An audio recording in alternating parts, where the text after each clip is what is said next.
ini-ease natin yung pressure sa kanila, no, na mag-produce. So, yung effect nito, nakakatipid tayo sa gasolina, no?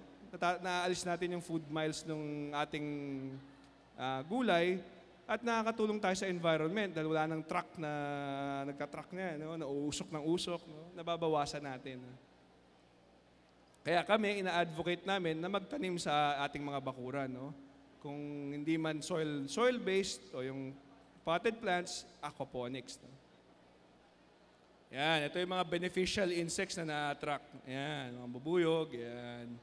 So, summarize lang, no? Yan.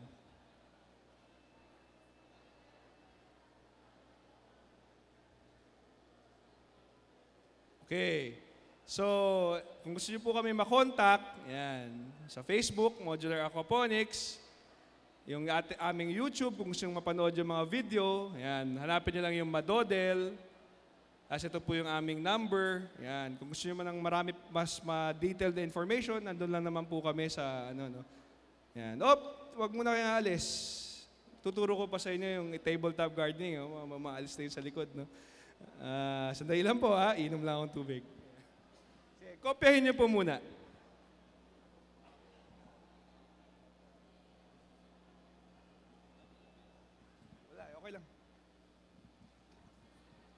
So, okay na ba? Ready na tayo ulit? Oh, yan. So, explain muna natin, sino ba yung interesado sa tabletop gardening? Kaya kayo nandito. Sino yung interesadong gumawa ng sarili nila? Yan. So, ihanda na ang mga lapis, ang mga tablets. Yan. Ito na, sasabihin ko na yung mga parts. So, magsimula tayo sa parts, no?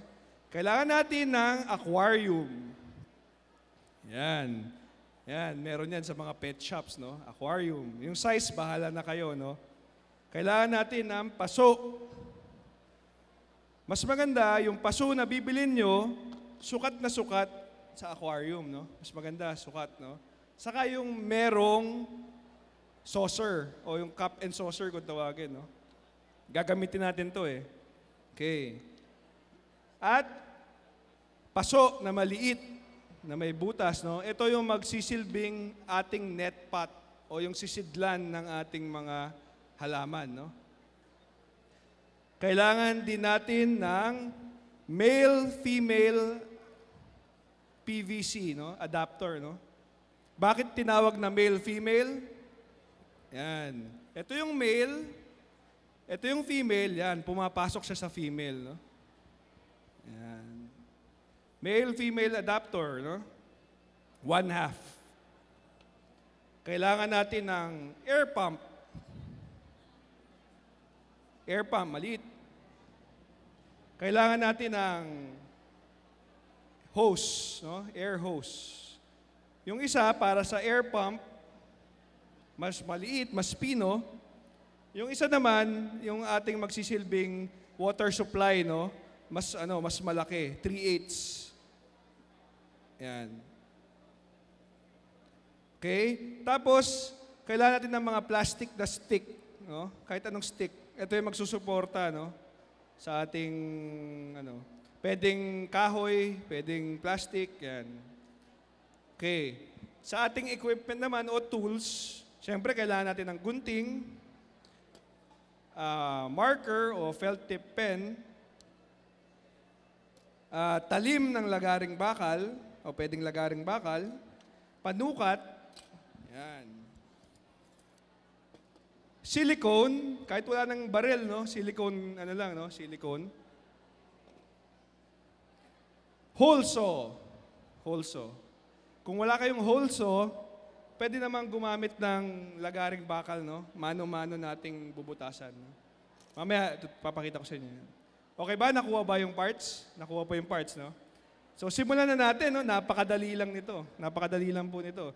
Huwag kayong kukurap, no? Tapos na to sa isang iglap lang.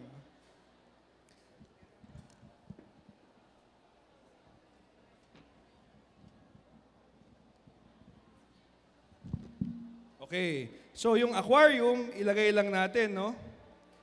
Tapos, ilagay natin yung ating stand. Yan. Yung stand, nilagari ko lang to, no, na sakto doon sa ating aquarium, no? Ayan. Tapos, kukunin natin yung ating paso. Pag bumili kayo ng paso, may mga butas na maliit yan. Ayan, no? 1, 2, 3, 4, 5, 6. Yung butas na yan, para hindi mag-leak, nilalagyan natin ng silicone, no? So, lalagyan lang natin ng silicone yan. Yan.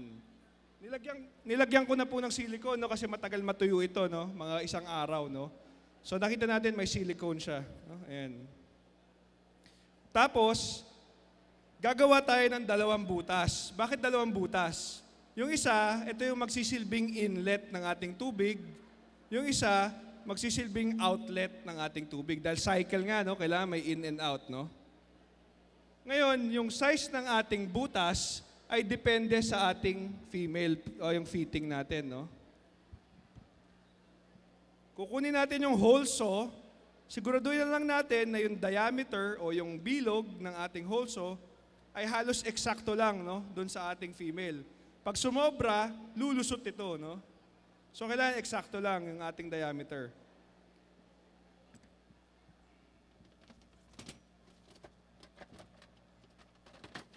Yan.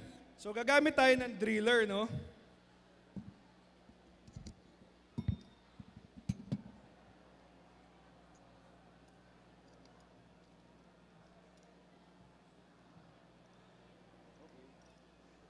Hindi yan. Yan, mamaya na. So, paalala lang pala, no, pag gumagamit tayo ng power tools, no, gumamit lang tayo ng personal protective equipment o PPE, no, baka masugatan tayo, no. Yan. So, katulad ng sinabi ko kanina, yan, mamaya na kasi mahirap magkabit, no. Gagamit tayo ng driller. Kakabit natin yung hole saw sa ating driller. Tapos, nakita nyo, saktong-sakto lang, no, yung butas, no?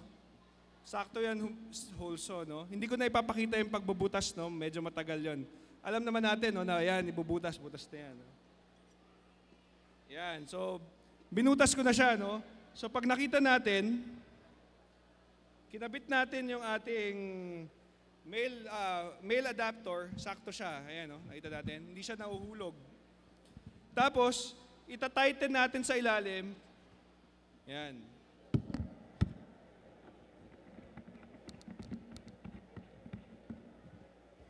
Gagamit lang tayo ng lapel, no? Para hindi tayo mahirapan. Yan. Kasya ba sa lapel ko?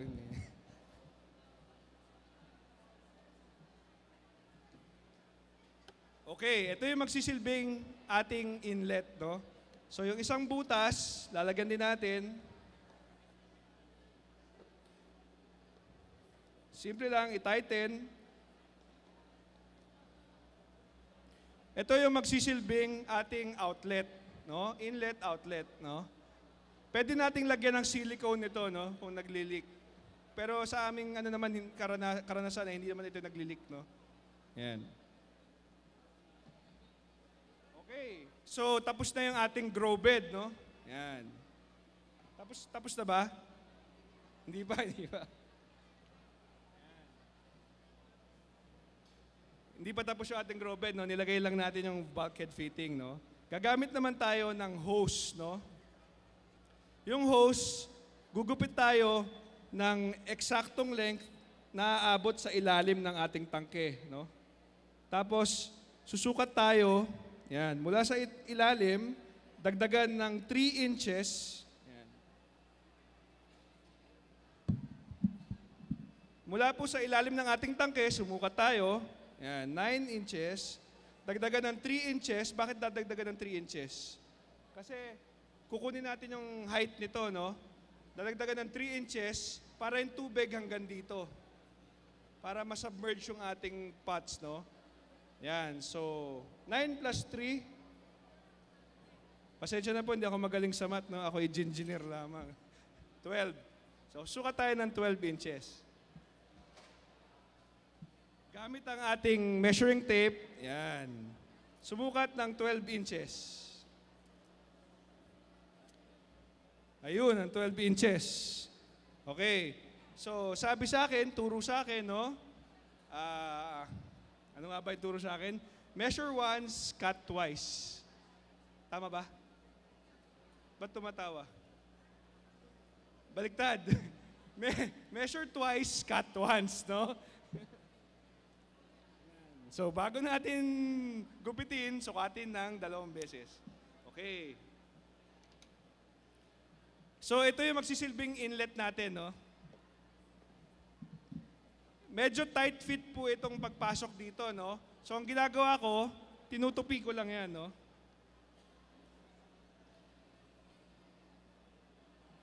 Yan, tinutupi ko lang, ipinapasok,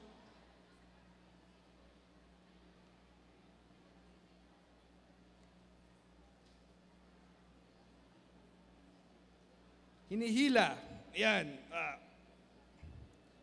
Yan. Okay. So yung taas, ine-estimate ko na 3 inches, no? Yung taas pwede nating itaas baba. Depende sa lalim ng lubog ng ating pot, no? Importante na nababasa yung ating pots, no? Pag hindi nabasa, hindi aabot sa halaman yung tubig. Okay. So ito na yung ating magsisilbing inlet, no? Yung isa naman, lalagyan naman natin ng outlet. Gugupit naman tayo ng 3 inches uli plus 2. 3 plus 2, 5. Very good. Okay. Yan. Ito tinatawag kong mata-mata, no? Huwag niyo pong gagawin yan. Sukatin. Hindi, sa sobrang daming nagawa ko na nito, kabisado ko na kasing haba ito ng aking daliri. Yan. Muli, itupi at ipasok.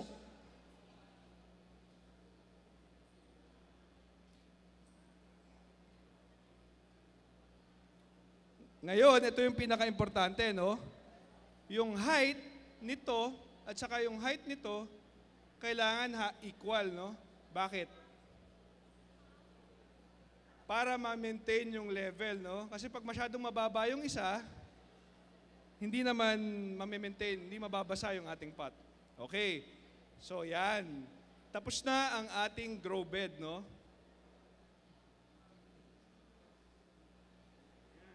Tapos, ipapatong na natin siya sa ating fish tank.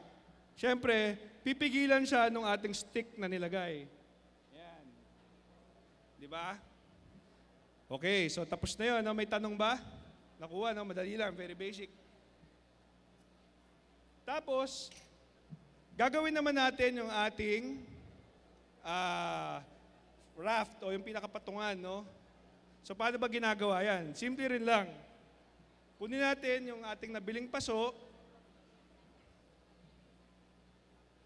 Tapos, gamit ang marker, bibilugan natin, no? Bibilugan natin.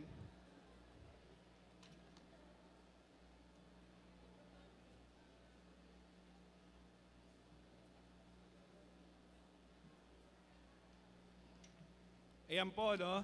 So, kung square ang inyong pot, square din dapat yan. Kung bilog, bilog. So, yung butas natin, kailangan mas maliit lang ng konti sa ating paso. Kasi kung mas malaki, lulusot yung paso natin, no? So, pag meron na tayong marka, kung 3 yung paso natin, 3 rin yung mamarkahan natin lugar, no?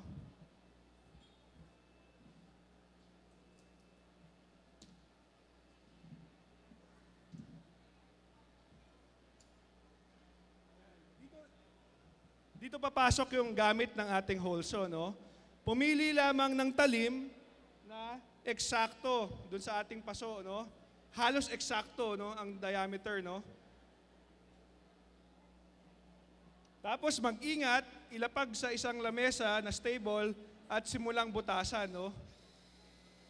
Yan. Uy, nalaglag. Sorry. Okay. So, butasan natin, no? Ayun. Ang galing, no? Okay. Parang isang kisap mata. Sabi ko sa'yo, huwag kayong kukurap eh. Okay. So, may butas na, no? Ilalagay na natin ang ating mga paso. Ayun, di ba? Papatong na natin sa taas. Yun, tanong, tapos na ba? Hindi pa. Okay. Dito papasok yung ating air pump. Yan. Sinong pamilyar sa principle ng airlift pump? Wala. So, again, inaanyayahan ko kayong bumisita sa aming booth kung gusto niyo makita yung principle ng airlift pump.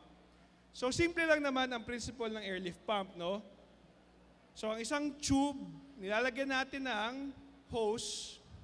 Yung hose, nakakabit sa air pump o compressor, bubuga siya ng bubbles, at yung bubbles, pag akyat, may sinasama siyang tubig, no? So gugupit tayo ng mga isa hanggang 2 metrong tube para sa air hose. Ipapasok po natin yung air hose sa inlet pipe. Ayun, no? Pumasok, di ba? At tatansyahin po natin na yan, mga 1 inch from the bottom, no?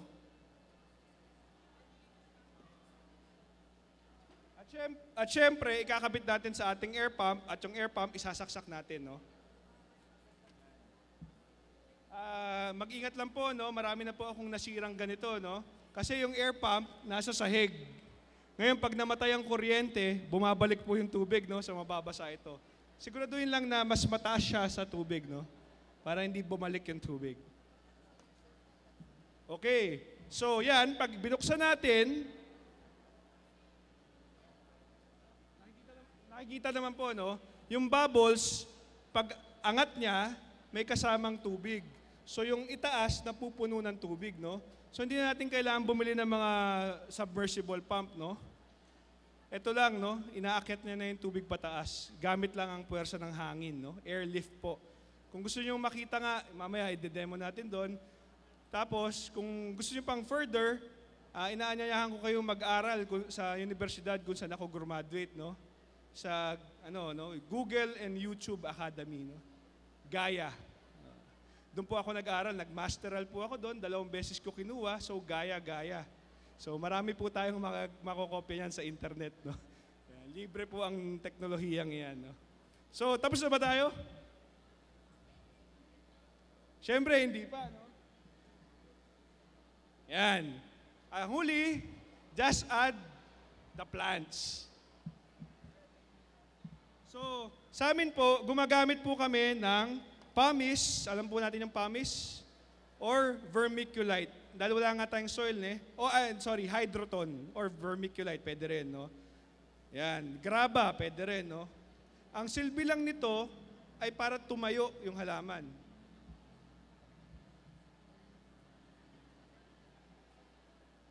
Yan. Kukuha tayo ng cutting na may konting ugat, itutusok natin, ilalagay, yan, ganun po kaming katamad magtanim, no?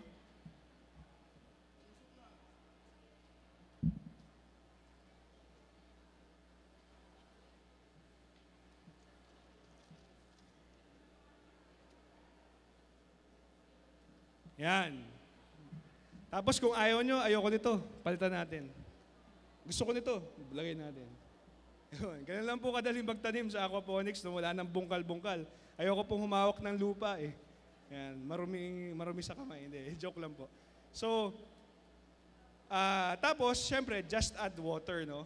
And then fish. Yan, tapos isaksak at enjoy your harvest. Yan.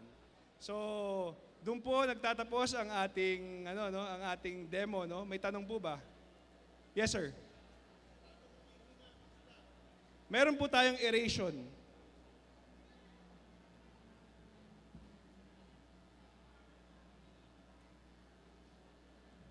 Audio po sa ating mic para sa mga magtatanong. Paano humihinga yung isda? Yun po yung ating air pump, no? Pero yung air pump, yung bubbles niya, umaakyat, magdadala Opo. ng tubig Nagkakaroon po tayo ng dissolved oxygen sa tubig. habang So nagbabubble. pag ang tubig gumalaw, ito po ay nagkakaroon ng dissolved oxygen. So bumabalik din naman po, pagbalik sa sa isda, marami na po siyang DO. So dala na nung tubig yung pupo ng isda. Dala na rin po, opo. So yun ang nag-fertilize ng halaman. Opo. Doon sa inyong bahay, meron kayong septic tank. Meron din po. Pwede bang gawin yan para sa pupo ng tao? Pwede po, kaya lang ang tawag doon ay black soil, no? Sa kumpanyang pinagtatrabuhan ko po dati, ayoko nang sabihin, no? Sa bandang Tagaytay, gumawa po kami ng septic system na may aerobic at anaerobic digestor na pinupunta po siya sa isang wicking bed, graba na may lupa at nagtatanim ng mga ornamental plants, no? So pwede po 'yon. Yung anaerobic nyo, meron na rin kayong biogas. Meron din po tayong biogas na makukuha. Salamat. Yan. Sige po. Salamat din po. Question po. Yes, sir. Hello. What particular plant nutrient can the plants get from the water? N po. N. Nitrates or nitrogen. What's the process? Yung nitrogen cycle po, yung in-explain ko po kanina. Yung ammonia, nagiging nitrite, tapos nagiging nitrate. In what form? In what form po? Yes. How is nitrogen absorbed in the plant? In what form? In what form po? Yes. Hindi ko na po inaral yun, no? Pero sa aming experience naman po, readily absorbed naman po siya ng halaman dahil lumalaki po yung halaman without adding any fertilizer. Yan. So, katulad nga po ng sinabi ko, sa Google and YouTube Academy lang po ako nag-aral. Inaanyayahan ko po kayong i-research yun further at baka masagot po yung tanong nyo. No? Yes, sir. Yung pinakita mo ay outdoor, ano? For the outdoor. Kasi Opo. kailangan ng plant ng ilaw. Opo. Paano kung sa loob ng bahay? Ito po yung tinatawag naming window or tabletop garden, no? Gumagamit po kami ng LED o ng artificial light, no? Pag sa loob ng bahay. Pwede pong fluorescent, warm daylight, saka white, or pwedeng LED, red and blue para maging violet yung ilaw. Yan, yun po yung ginagamit namin pag indoor. Pwede ba yung lettuce ang itanim mo sa loob ng bahay? Ang lettuce po kasi ay full sun ang kailangan, no? So, Okay. mas maganda sa labas. Sa loob, tinry po namin, kaya lang mabagal, no? So, if you're after efficiency, mas maganda sa labas. Pero kung if you're after just growing it, pwede naman sa loob. Mga ilang days yun bago ka 4 makaharvest? weeks po yung lettuce. Yung sa outdoor. Do you have seeds na guaranteed na tutubo? Hindi po kami seed producer, no? Pero kami bumibili rin lang naman po. Ang binibili po namin ay yung mga imported brand, no? Na Like? Yates, yung isang pack ay 700 pesos, yung mga ganong kamahal, no? Para sigurado pong tumutubo. Sige, Opo. thank you. Ayoko na pong magsabi ng brand, no? Marami pong ibang brand yan. Thank you. Sir, how much po yung cost ng ganyang setup po? Pag kayo po ang gagawa ng setup na ito, aabutin kayo ng mga 500 to 600 pesos. Ito po yung binebenta namin, no? Diyan lang sa aming booth. Pag bibili po kayo sa amin, ito po yung 1,000 pesos. No? Bakit ganun ang mahal? Tinuro ko na nga po sa inyo ng libre. Papagawa nyo pa sa amin. No? Bumili na lang kayo. Joke lang po. Ano pa po?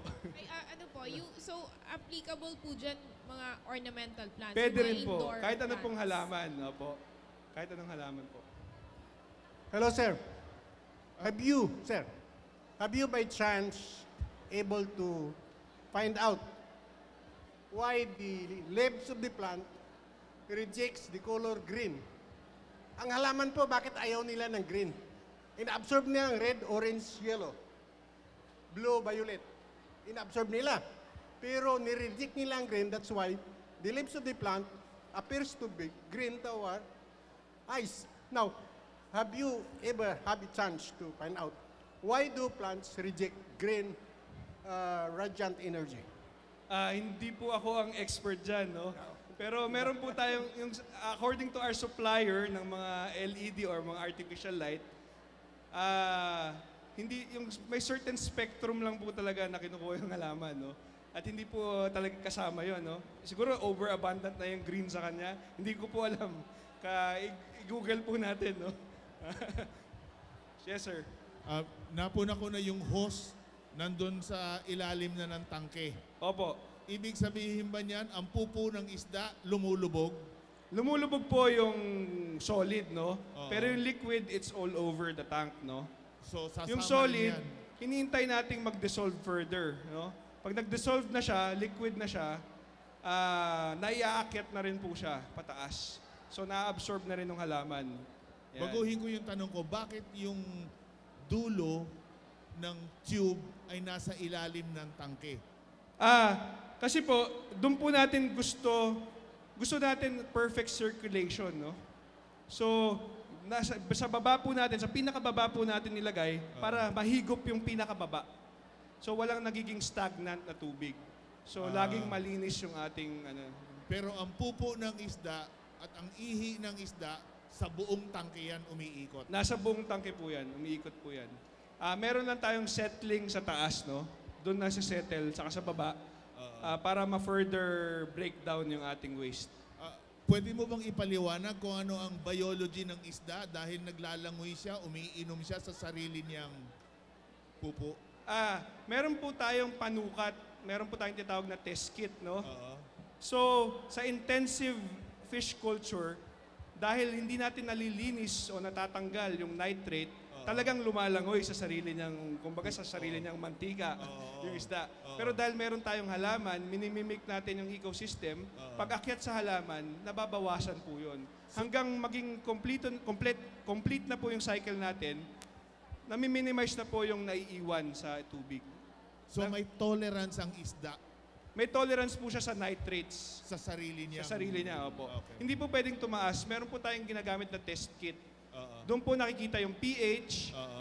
nitrates, nitrites, ammonia, Oo. na importante po sa kalusugan ng ating isda. Kaya po tayo gumagamit noon para ma-maintain na natin na malinis ang tubig kahit high density po yung mga isda. Salamat. Yang sa setup mong yan, 3 halaman, sapat na. Sapat na po para sa isang goldfish o isang isda. No?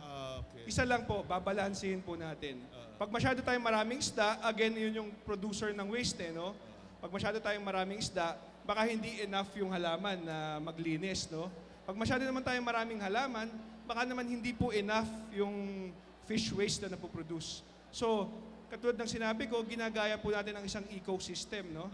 So, kailangan balanse. Huling tanong, naintindihan ko na ang pagkain ng halaman ay manggagaling sa pupo ng isda. Tama ano po yun. naman ang pagkain ng isda? Fish feed po, no? Kailangang i-feed. Opo, kailangan po siyang i-feed. Katulad ng kinuwento ko kanina, sa umaga nagpapakain ako, sa gabi nagpapakain din ako. Okay. Yun. Okay, salamat. Opo. So not so much of a natural process, sir, kasi hindi kayo nagkukulture nung hindi kayo dumadaan sa phytoplankton and then zooplankton. Dumadaan po tayo sa tinatawag nating nitrifying bacteria. Yung nitrifying bacteria, nagpo-produce po yan ng nitrates, no? Yun po yung nagpaparami ng lumot o yung algae o yung lablab. Pero imbis na nagpaparami tayong lablab, sa halaman natin dinadala. Kasi halaman, pareho ng kinakain po yun halos, no? Opo. Nagkakaproblema lang tayo minsan sa pH. Pag masyadong mataas yung pH, may mga certain nutrients na hindi readily available, nagkaka-lockdown kung tawagin, no? Yan. So, minemaintain natin yung perfect ammonia levels, nitrate, nitrite,